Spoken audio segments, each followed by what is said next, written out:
Andrew Carter's mission was one of the most significant diplomatic endeavors in human history, to establish the first official contact with the Litherans, an alien species known for their advanced technology and cold, logical nature. To humanity, the Litherans were almost mythical. This mysterious civilization, encountered in the depths of space, had maintained limited contact with other species, shrouding themselves in secrecy. After years of careful negotiations, humanity had finally secured an audience with their queen, and Andrew was chosen as the representative. He had spent months preparing for this moment. His training included strict protocols, language lessons, and extensive briefings on Lutheran culture. Yet, one fact about the Lutherans unsettled Andrew more than anything else: their apparent lack of empathy. The Lutherans valued logic above all else and dismissed emotional connections as irrelevant, even counterproductive. This mindset stood in stark contrast to the deeply emotional and relationship-driven nature of humanity. The mission began with a brief encounter at a space station, where Andrew was escorted aboard a Lutheran ship. The vessel was like nothing he had ever seen before. Its sleek design and seamless technology were awe-inspiring. The journey to the Lutheran homeworld was quiet and isolating. Andrew was left alone for most of the trip, though he knew he was being monitored closely. Every action, every word was being observed and evaluated to determine if he was worthy of representing his species. When he finally arrived on the Lutheran homeworld, it was more breathtaking than he had imagined. The planet was a masterpiece of technological and natural harmony. Cities pulsed with bioluminescent lights, and their organic structures seemed alive, as though they were a natural extension of the landscape. Yet there was a pervasive stillness, a lack of the lively unpredictability Andrew was used to on Earth. The Lutherans' world was beautiful, but it felt sterile, devoid of spontaneity or warmth. Andrew was eventually escorted to the Lutheran Palace, a massive structure that seemed to radiate energy. Here, he was briefed on the protocols for meeting the Queen. Every detail of his appearance, behavior, and language was scrutinized to ensure he adhered to Lutheran customs. This was to be a momentous occasion, the first time a human would stand face-to-face with the Lutheran leader. As the grand doors opened and Andrew stepped into the chamber, his heart raced. Standing before him was the Queen, a figure of striking elegance and commanding presence. It wasn't just her towering stature or her flowing, otherworldly robes that took his breath away. It was the sheer intensity of her gaze, which seemed to pierce through him as though she could see into the very core of his being. This was it, the moment humanity had been working toward for decades. But Andrew quickly realized that this was about more than representing his species in diplomacy. He was not just a representative of humanity. He was also an embodiment of human emotions, connections, and complexities. His mission was not only to negotiate peace, but to bridge a vast and seemingly insurmountable divide between two entirely different ways of existence. Andrew adjusted his diplomatic badge for the 100th time, the metal insignia cool against his fingertips as he smoothed the fabric of his suit jacket. The journey to this alien world had been long, and the gravity was just slightly lighter than he was used to, leaving him with a strange, floaty sensation. It was a minor distraction compared to the monumental task ahead, representing humanity in its first-ever meeting with the Queen of the Lutherans. The room where the meeting was to take place was vast and starkly beautiful. It had an otherworldly geometry that made Andrew's head spin if he looked at it too long. The walls shimmered with a faint opalescent glow, their surfaces subtly shifting like living things. It reminded him of the auroras back on Earth, only contained and precise. The air smelled faintly metallic, with an undercurrent of something sweet he couldn't quite identify. At the far end of the chamber, the alien queen stood surrounded by her entourage. She was taller than any human Andrew had ever seen, with an elegant posture that somehow made her appear both imposing and delicate. Her long, segmented robes flowed around her like liquid mercury, catching the ambient light and reflecting it in mesmerizing patterns. Despite her regal bearing, there was a vulnerability to her presence, a stiffness, almost as if she were unsure of herself. Andrew's boots clicked faintly against the smooth floor as he approached. His heart was racing, but he forced his face into a neutral expression. This was the culmination of decades of research, negotiation, and effort. Humanity had finally made contact with an intelligent alien species, and this meeting would set the tone for all future relations. No pressure, he thought grimly. As he reached the appropriate distance, exactly 7 steps from the Queen, as protocol dictated, he bowed slightly, keeping his eyes respectfully low. "Your Majesty," he said, his voice steady despite the nerves buzzing under his skin. "It is an honor to meet you."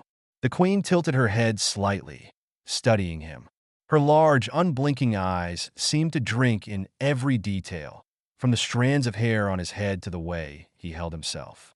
"You are the human representative?" she asked, her voice resonating through the chamber.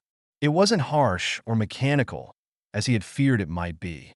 Instead, it was smooth and melodic, though there was a curious edge to her tone, as if she were testing the words in her mouth. "Yes, Your Majesty," Andrew replied. "My name is Andrew Carter, and I've been sent on behalf of humanity to establish a dialogue between our peoples." Her gaze sharpened at his words, and she stepped closer. The entourage behind her remained motionless, their expressions unreadable. "You speak well for your species," she said, a hint of approval in her voice. "Our council has prepared me for this exchange. They have provided extensive data on humans. They describe you as intriguing." Andrew wasn't sure whether that was a compliment, but he nodded anyway. "We've done our best to make a good impression, Your Majesty. We're eager to learn from you and share what we can about ourselves." The Queen's lips curved slightly, though whether it was a smile or something else entirely, Andrew couldn't tell. "Your eagerness is noted. Humans are known for their adaptability, their creativity, but also their unpredictability. It is difficult to anticipate how you will respond to certain stimuli." "That's fair," Andrew said, letting a hint of a smile slip through his formal demeanor. "We can be a bit unpredictable, but we also strive to understand and collaborate. That's why I'm here, to build a bridge between our species." The Queen studied him for a moment longer, her gaze piercing. "Building a bridge requires knowledge," she said slowly. "Understanding. Without it, the structure collapses." Andrew nodded, sensing a deeper meaning behind her words. "Exactly. That's why we're here. To learn about each other, to exchange ideas and perspectives. Together, we can build something stronger than either of us could achieve alone." The Queen tilted her head again, a curious gesture that made her seem almost childlike. "Very well," she said. "If we are to understand one another, we must begin with the most fundamental truths. Your survival, your existence, it is tied to your biology, is it not?" Andrew blinked, unsure where this was going. "I suppose so, yes. Like any species, our biology plays a key role in how we live and thrive."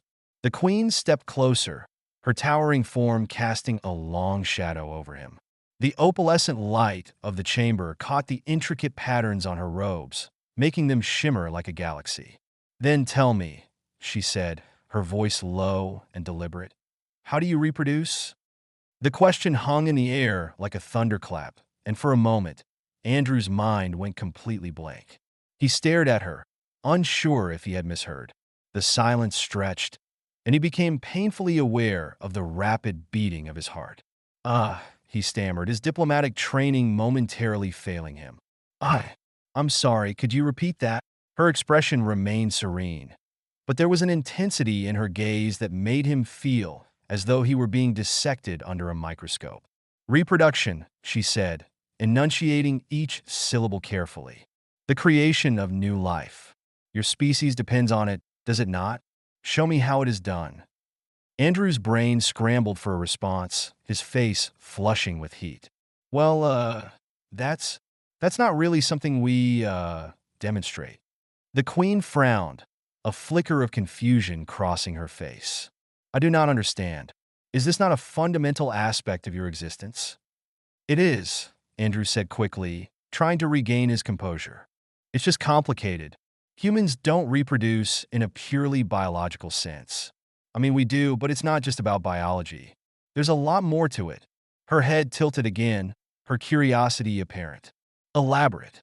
Andrew took a deep breath, feeling as though he were standing on the edge of a cliff. He had prepared for countless scenarios, but this was entirely uncharted territory. Reproduction for humans isn't just a mechanical process, he began, his voice carefully measured. It's tied to emotions, relationships, and culture. It's deeply personal. The queen regarded him thoughtfully, her gaze unwavering. Fascinating, she murmured. Your species intertwines biology with sentiment. How inefficient. And yet, you thrive. Andrew wasn't sure whether to feel insulted or flattered. It works for us, he said with a shrug, his voice tinged with nervous humor. The queen's lips twitched, as though she were suppressing a smile. You are full of contradictions, human. Perhaps that is your strength. As she studied him, Andrew couldn't shake the feeling that this was only the beginning. The queen's curiosity was far from satisfied, and he had the sinking suspicion that this meeting was about to get a lot more complicated. The air in the room seemed to shift, growing denser as Andrew tried to process the queen's request. She stood before him, her towering form radiating an air of both authority and innocence. Waiting patiently for an explanation she clearly believed was straightforward. For a moment, Andrew considered calling for backup. Surely there was some protocol for handling a question like this. But the gravity of the situation kept him rooted in place.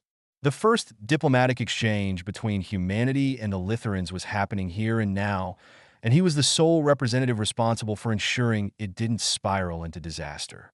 Your Majesty, Andrew began, his voice carefully even, it seems like there might be a misunderstanding. Humans don't typically discuss this topic so directly. The queen tilted her head, her gaze unwavering. Why not? It is a fundamental aspect of your species, is it not? I do not understand the need for obfuscation. It's not obfuscation, per se, Andrew said quickly, holding up his hands in a placating gesture. It's just that reproduction, for humans, is deeply personal. It's not something we usually talk about openly, especially with someone we've just met.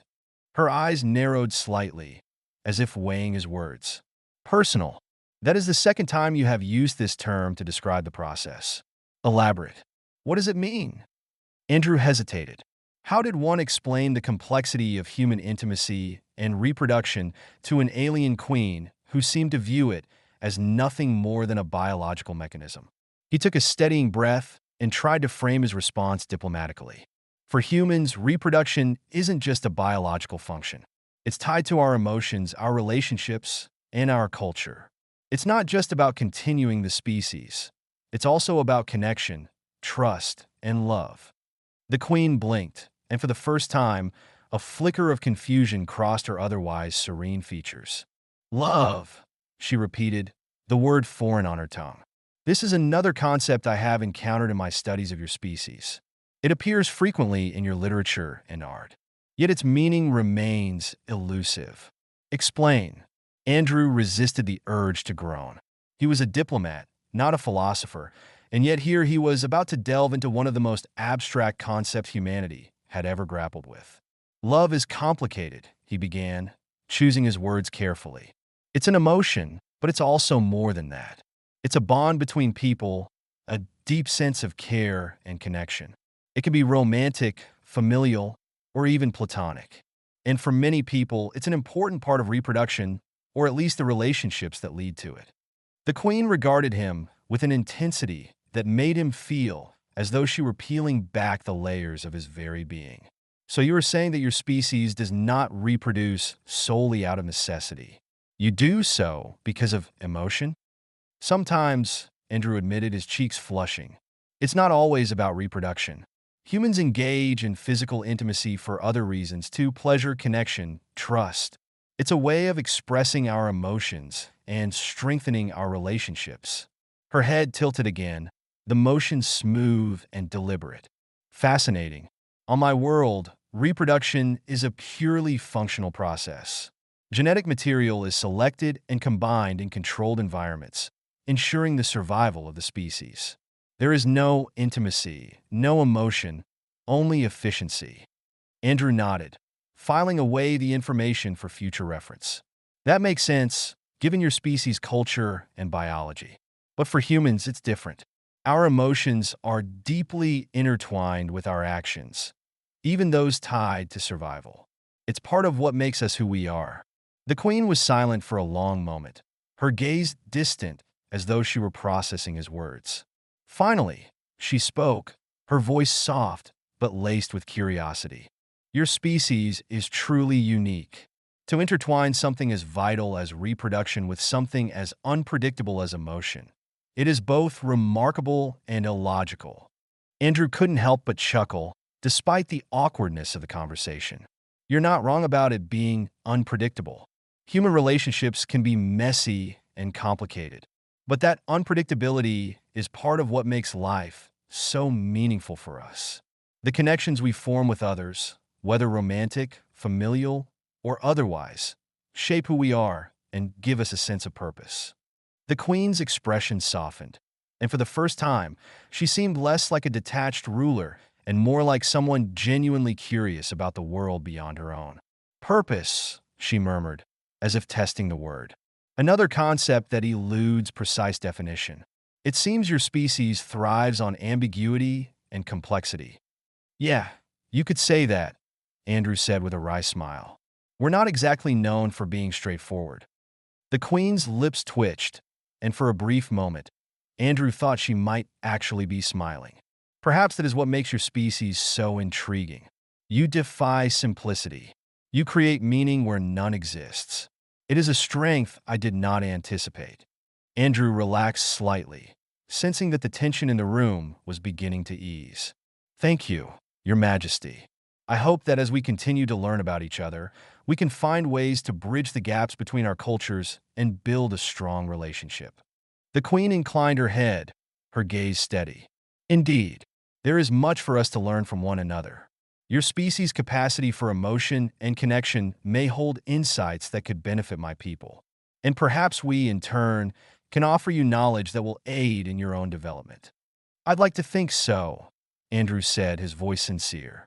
This is just the beginning of what I hope will be a long and fruitful partnership.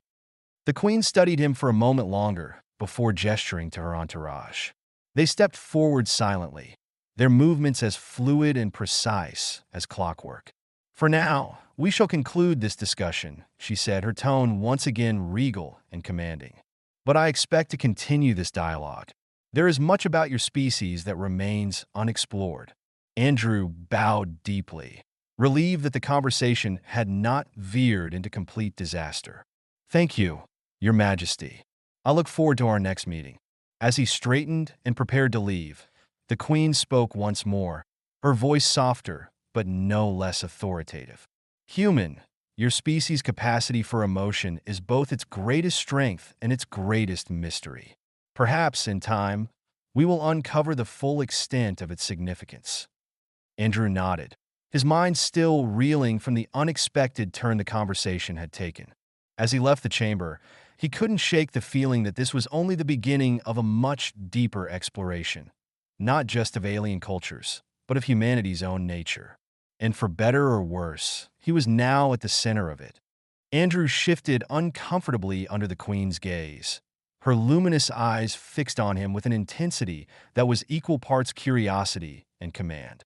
Her request hung in the air, unfiltered and blunt, echoing the innocence of someone utterly unversed in diplomacy or cultural nuance. Show me how you reproduce. Physically. He had spent hours earlier trying to explain the process verbally, relying on diagrams, metaphors, and even analogies. Yet, none of it seemed to satisfy her. The queen, unaccustomed to abstractions, was not interested in words or theories. Her society valued directness and physical demonstration, an approach that now left Andrew standing in the center of her private chamber, his pulse hammering against his ribs. Your Highness, he began, his voice careful, as though he were speaking to a flame he didn't wish to extinguish or ignite too suddenly. This isn't something humans typically demonstrate outside of very private and personal contexts. She tilted her head, her expression as enigmatic as ever. Yet it is essential to your species' survival. How can it remain private? Is it shameful? Andrew sighed, running a hand through his hair. Not shameful, no. It's intimate. Reproduction, for us, isn't just biology. It's about connection, emotion, a bond between two individuals. Her brows furrowed, confusion marring her regal composure. Connection? A bond? Are these physical acts too? In a way, Andrew replied, feeling heat creep up his neck. He hesitated but saw no way forward that wouldn't seem evasive or, worse, disrespectful. She had asked in earnest, and he was her guest, here to build understanding between their species. Denying her request outright might fracture the fragile trust they had begun to build. "All right," he said at last, his voice quieter. "But if I show you, you must promise to understand this is not just a demonstration to me. It has meaning." The queen regarded him silently, her gaze softening ever so slightly. She nodded, an almost imperceptible motion. "I will observe with respect." Andrew stepped closer, acutely aware of the electric hum of the chamber around them. The air seemed to grow warmer as he reached out, his fingers hesitating just above her skin. She didn't flinch, didn't move away, but the faintest ripple of tension passed through her. "This is touch," Andrew murmured, his fingertips brushing her arm. Her skin, or the equivalent, was smooth, faintly warm, and strangely alive, almost as if it responded to his presence. Touch is the foundation of connection. It conveys trust, comfort, even desire. Her eyes widened slightly at the word desire, but she remained silent, watching him intently. He lifted his hand to her face, cupping her cheek with a tenderness that surprised even himself. Her skin was softer here, her features somehow more vulnerable up close. Her lips parted slightly, and Andrew found himself drawn into the gravity of her curiosity, the unguarded wonder in her gaze. "And this," he said softly, leaning in, his breath mingling with hers, "is a kiss." His lips brushed hers, tentative at first, as if testing the boundaries of an unspoken agreement. The queen stiffened momentarily, then relaxed, her body leaning into his ever so slightly. The kiss deepened, slow and deliberate, a silent conversation that spoke of trust, vulnerability, and something more primal that neither of them fully understood. When they finally parted, her eyes were luminous, her voice a whisper. "This is how it begins?" Andrew nodded, his throat tight. "It can be, but it's not just about reproduction. For humans, it's about connection, emotion, something deeper than biology." The queen studied him for a long moment, her expression unreadable. Then, with a small, almost imperceptible smile, she said, "You are a fascinating species, Andrew, and far more complex than I imagined." Andrew woke to the sound of a low, harmonic hum resonating through the chamber, a sound he had come to associate with the natural rhythms of the Lytheran palace.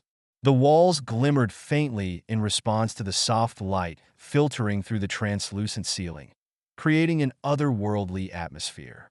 He stretched, feeling the now familiar warmth of the floor beneath his feet as he rose. His quarters were unlike anything he could have imagined before coming here, a blend of alien elegance and seamless functionality. For weeks now, he had been living in the heart of the Lytheran capital, a guest within the Queen's palace. What had initially felt overwhelming and disorienting had slowly given way to a strange sense of comfort. He had grown accustomed to the bioluminescent corridors, the quiet efficiency of the palace's attendants, and the way the walls seemed to breathe with a life of their own. But what Andrew hadn't anticipated, what no amount of training could have prepared him for, was how close he had grown to the Queen herself. Their relationship had evolved in ways that defied every expectation. What had started as a cautious exchange of words and ideas had deepened into something profoundly personal. The Queen, so guarded and enigmatic at first, had gradually let her walls down, revealing a vulnerability that few had likely ever seen. Andrew found her waiting in one of the palace's many observatories. She stood near the center of the room, her tall, regal figure silhouetted against the expanse of stars beyond the transparent dome. The room was quiet, save for the faint hum of distant machinery that seemed ever present in the palace.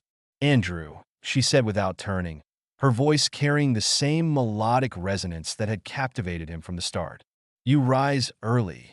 He smiled as he approached, his footsteps barely audible against the smooth, warm floor. Her eyes softened, and she stepped closer, the faint glow of the room reflecting off her shimmering robes. Familiarity breeds understanding. That is what we have sought in our time together, is it not? To bridge the chasm between our worlds. Andrew nodded, his voice quiet. We've come a long way, Your Majesty. But it's not just about our worlds anymore, is it? For a moment, silence stretched between them, heavy with unspoken words. The Queen's gaze lingered on his, and Andrew felt the weight of it. Not oppressive, but intimate, as though she were seeing every part of him at once. It is not, she admitted finally, her voice barely above a whisper.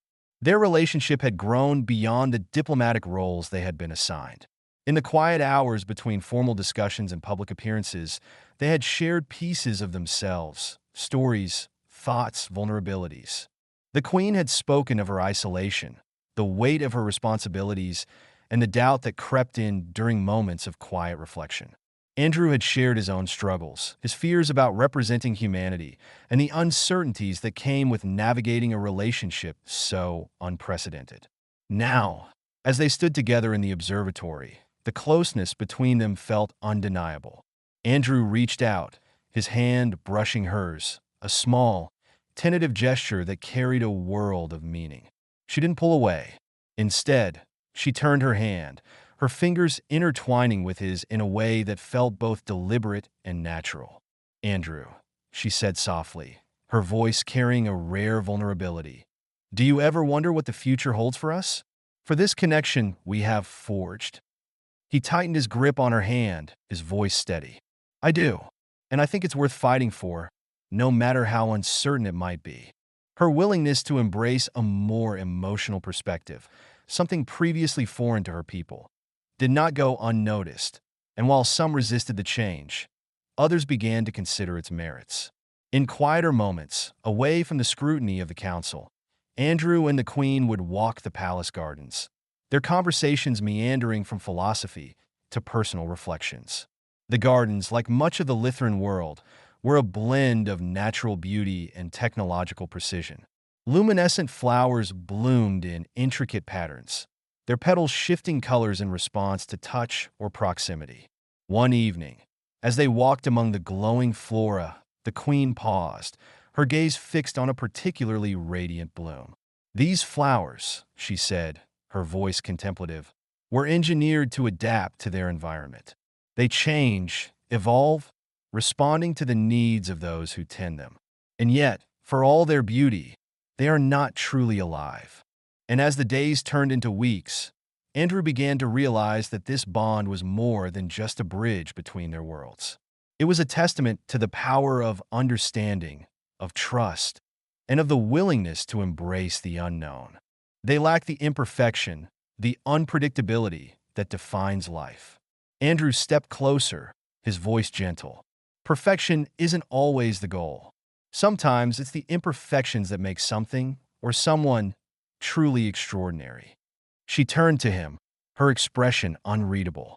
You believe that, even now, even after all you've seen of my world? I do, he said without hesitation. And I see it in you, Your Majesty. You're willing to question, to change, to grow.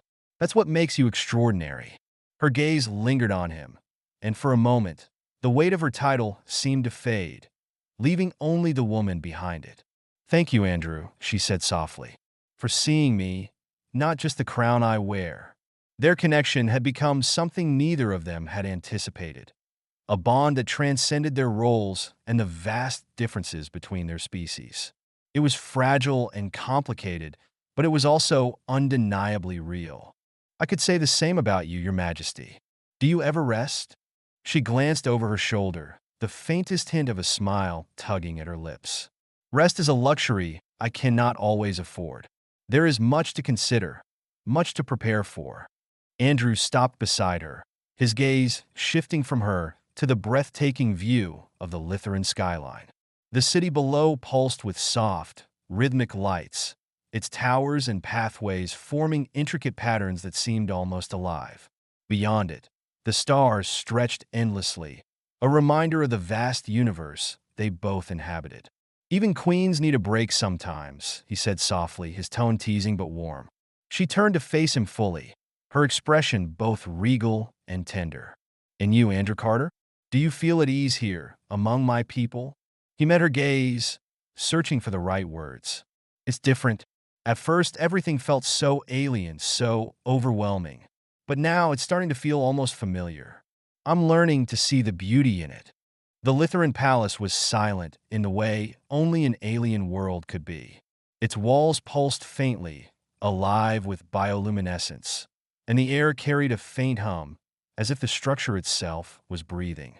Andrew Carter had grown used to these subtle details over his weeks here, but tonight the palace felt different. Tonight he was restless. He stood in one of the countless observatories, staring out at the glowing city below. The Lytheran capital stretched across the horizon like a living organism, its towers and pathways pulsing in rhythmic harmony. Yet, for all its grandeur, Andrew couldn't focus on the view. His mind was consumed by the thought of her. The Queen. She had been an enigma from the start, a towering figure of elegance and intellect, her every word measured and deliberate. But over time, he had come to know her not just as a ruler, but as a person, a woman burdened by the weight of her people's expectations and the isolation of her position.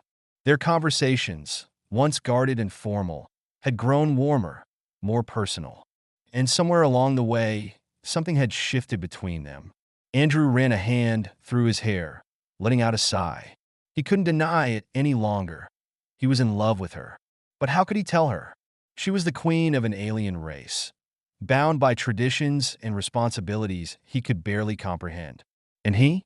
He was just a human, a diplomat trying to bridge the gap between two vastly different worlds. The idea of confessing his feelings felt impossible, even foolish. The sound of approaching footsteps broke his reverie. He turned to see her entering the observatory, her robes flowing like liquid metal in the faint light. She moved with the same regal grace as always, but tonight, there was a softness in her expression that caught him off guard. "Andrew," she said, her voice carrying the melodic resonance that never failed to captivate him. "I thought I might find you here." He offered her a small smile, trying to steady his racing heart. "Your Majesty, I didn't expect you to seek me out so late." She stepped closer, her gaze searching his face. "You seemed distant during today's council meeting. I wanted to ensure you were well." Andrew hesitated, unsure how to respond. How could he explain that his distraction had been because of her? "I'm fine," he said finally. "Just a lot on my mind." Her eyes narrowed slightly, as if she could see through his deflection. "You are troubled. Speak freely, Andrew. You have earned that right." He looked away, his gaze returning to the glowing city. "It's nothing really. I've just been thinking about everything. This mission, your people, my place here." "And yet," she said softly, stepping closer, "I sense there is more to it than that." Her proximity sent a shiver down his spine. She was so close now, her presence overwhelming in the best possible way. He could feel the warmth of her gaze, the quiet intensity that had always drawn him to her. "Your Majesty," he began, his voice faltering. "There's something I need to say, something I've been struggling to put into words." She tilted her head slightly, her expression unreadable. "Then say it." Andrew took a deep breath, his heart pounding in his chest. "I never expected to feel this way. Not here, not with you. But I can't deny it anymore. I care about you. More than I should." The words hung in the air, and for a moment, he feared he had made a terrible mistake. But then, to his surprise, the Queen's expression softened, and a faint smile tugged at the corners of her lips. "You care for me," she said, her voice barely above a whisper. "In what way, Andrew Carter?" His throat felt dry, but he forced himself to speak. "In a way that goes beyond diplomacy, beyond friendship." He hesitated, then met her gaze with all the sincerity he could muster. "I love you." The Queen's eyes widened slightly, and for a moment, Andrew thought he saw a flicker of something vulnerable beneath her composed exterior. She was silent, as if weighing his words, and the seconds stretched into an eternity. Finally, she spoke, her voice quiet but steady. "Andrew, do you know how rare it is for a Lytheran to feel as I do now?" His breath caught. "How do you feel?" She stepped even closer, her gaze unwavering. I have spent my life devoted to my people, to logic and duty. I was taught that emotions were a distraction, a weakness. And yet, since meeting you, I have come to question everything I thought I knew. Her hand reached out, brushing against his. The gesture was tentative, almost hesitant, but it sent a jolt of electricity through him. You have shown me a world beyond reason, she continued. A world of connection, of feeling. And I find myself drawn to you in ways I cannot fully understand. Andrew's heart swelled, a wave of relief and joy washing over him. You mean that? She nodded, her fingers intertwining with his. I do. I never imagined I could feel this way, but you have awakened something in me, something I cannot ignore. For a moment, they simply stood there, their hands joined as the weight of their unspoken emotions finally found release. The alien queen and the human diplomat, bound by something far greater than duty or circumstance. I don't know what this means for us, Andrew said softly, but I know I want to be with you. And I with you, she replied. But if we are to pursue this bond, it must be done with purpose. We cannot afford to be reckless. He nodded, his grip on her hand tightening. Then let's face it together. Whatever challenges come our way, we'll figure it out. She smiled, a genuine, radiant smile that took his breath away. Together, in the days that followed, their bond grew stronger. They spent hours talking, sharing their hopes and fears, and dreaming of a future where their union could symbolize a new era of cooperation between their peoples.